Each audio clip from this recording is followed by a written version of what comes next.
ते सरकार मानसिक रुग्ण झालंय का? सरकारलाच रुग्णालयामध्ये भरती करण्याची गरज आहे.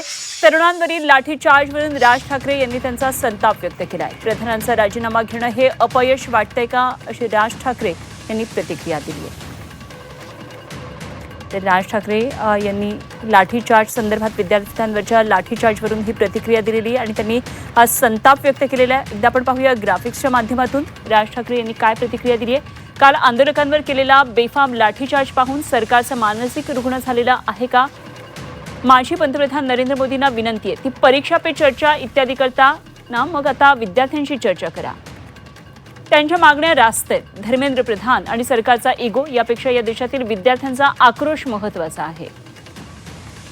केंद्र सरकारनं शनिवारी 18 जुलै 2026ला सोनम वांगचुक यांना जबरदस्तीनं उचलून रुग्णालयामध्ये भरती केलं.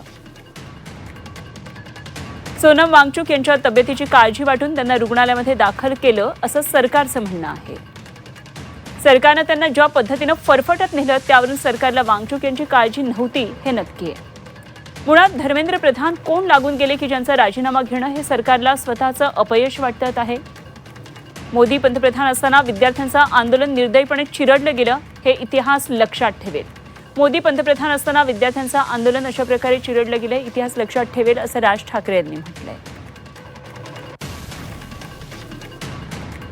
सरकारनं हे देखील समजून घ्यावं की आंदोलन फक्त विद्यार्थ्यांचं एका परीक्षेपुरती नाहीये.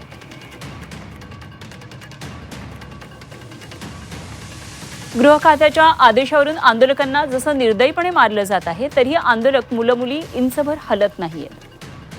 हे धैर्य एका मुद्द्यावरच्या रागातून नाहीये, तर देशातील एकूणच परिस्थितीतून आलेलं नैराश्यातून आहे. 2018-19 पासून मी जनतेला सांगत होतो की मी काय या सरकारबद्दल बोलतोय हे तुम्हाला आज कळणार नाही.